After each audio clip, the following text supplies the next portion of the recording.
Welcome to video 4 of 5 from the Roman Army 2021 UofW lecture on the state and retirement. In this fourth video, I'm going to look at one aspect of what the military does for the state, namely its sorry, phone rang in the video. What it does regarding policing and sort of internal security issues, and show you a couple places where we have evidence for this. Okay, let me get rid of this. So policing and banditry. Soldiers keep control in the provinces. This is one of their state things they do for the state. Okay, right. So we already know this. Where was the military? They were out in the provinces for the most part. Obviously, again, there were some based in Rome, in and around Rome. The Praetorians, urban cohorts, the Vigiles, etc. We know that they were, all over the provinces, mostly on the frontier, sort of at the limit of Roman control. Along the Rhine and the Danube, and then the Euphrates, and down across the desert, and towards Aqaba, etc. And then some scattered in parts of North Africa, in southern reaches of the Nile in Egypt, and then, of course, where the mountains and, well, really where the settled, fertile part of the northern bit of North Africa meets sort of the Atlas, and then the Sahara in Tunisia and Algeria and Morocco, etc. There were soldiers, and some even far on the coast. So all these sort of frontier places, the north of England, etc., varied. Now, we've also we talked a little bit about where they lived. In the western half, a lot of them are in forts and fortlets, big forts, small forts. Like in antiquity, a lot of them are smaller and thicker. And then also partially living in the communities that surround a fort. Okay. And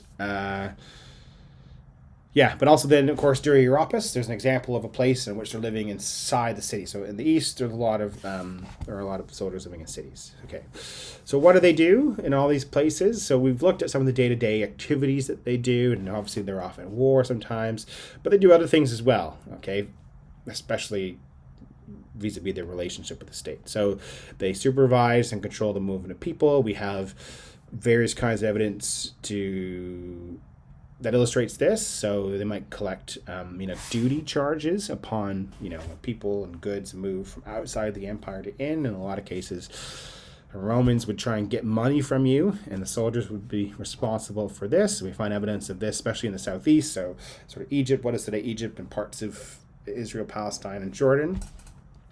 You'd find major roads, with some military installations along them. So to facilitate the movement of people and goods, think a bit of the cursus publicus and so on. They gather intelligence for military operations.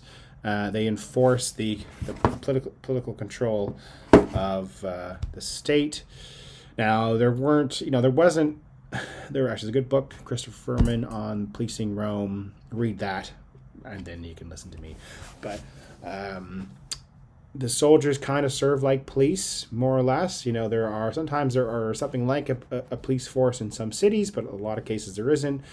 And, crime and banditry is often a problem in some places more than others. Some places where this seems to have been an issue are places like the Balkans, and sometimes this people have argued this is connected to, I don't want to say make too many modern parallels, jobless men living in, whose kingdoms, whatever, was taken over, and whatever. But there are problems with this, as you do when you have an imperial power and local people who sometimes don't care, sometimes are just happy, other times aren't pleased at the situation. So the Romans are responsible for this, and there's some examples: Jordan, Numidia, Asia Minor. The soldiers sort of serve as these police officers, doing these things, collecting money, and so on.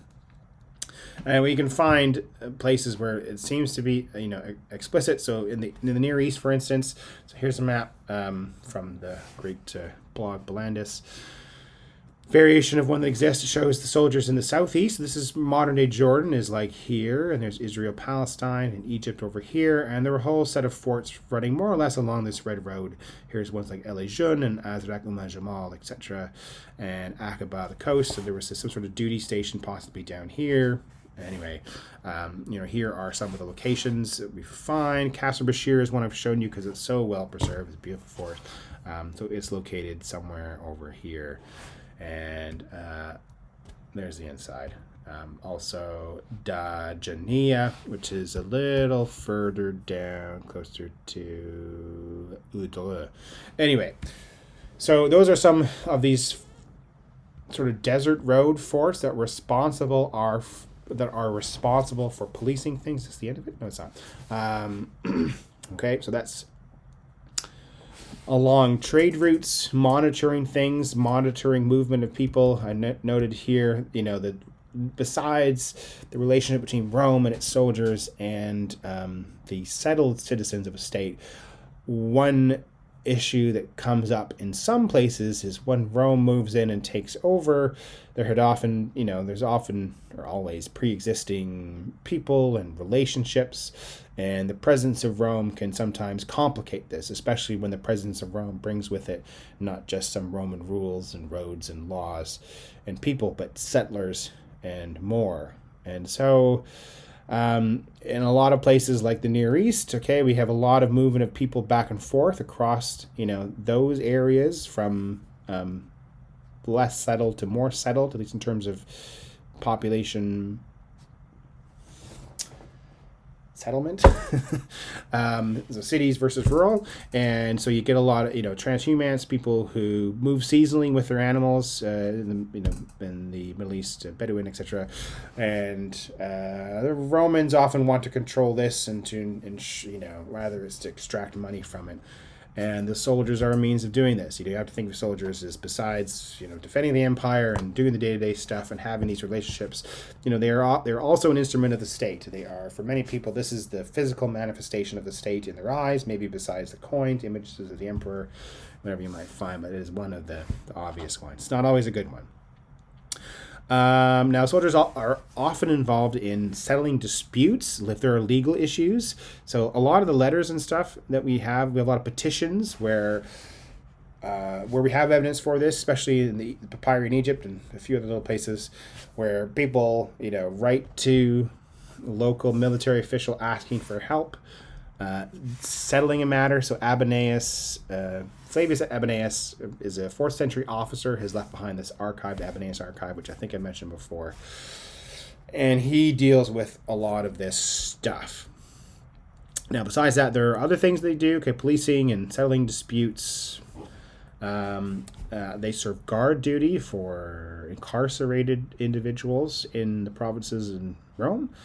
But they also work closely often with the governor, and the governor's duty is to ensure peace and stability, in the provinces. He's not really concerned with the well-being of the provincials. He's, in theory, more concerned with the well-being of Roman citizens inside the provinces. And remember that it's not always a province is, although it's a part of the empire, it doesn't mean that everyone who lives in it is a citizen, and that changes over time as well. So the soldiers are often tasked with things like apprehending criminals in a province, punishing them, and detaining them. So that's this both many aspects of law enforcement, you could say. A few other things just to note about this. So uphold the law, for the governor, work on behalf of Roman citizens in the state. We have various examples of different kinds of soldiers acting in this way. They are also then often connected with the collecting of taxes, sometimes them, but also working as the muscle behind the individuals. So if there's trouble collecting taxes, you go along with soldiers to physically take what they claim they want, or to try and encourage these things, and also working with the governor sometimes to purchase things. The final thing I haven't said yet, just noted here, of course, this is all well and good, but as you can well imagine, in these sorts of circumstances where you have these people with this political power and this all this weaponry and stuff, that the possibility of abuse is rampant, and there are lots of anecdotes and there's all, besides like petitions and letters and stuff which show that soldiers have done bad things, there are also anecdotes and texts like at the Apuleius' Golden Ass or Metamorphoses, where a soldier comes in and just takes a donkey, and that's that. So there are a lot of cases of the misuse of power involving soldiers in this capacity. As you can imagine, there are a lot of opportunities for this to happen. Anyway, that's my little overview of the soldiers and the state, especially regarding their policing aspect. There's so much more you could read about this out there. So long.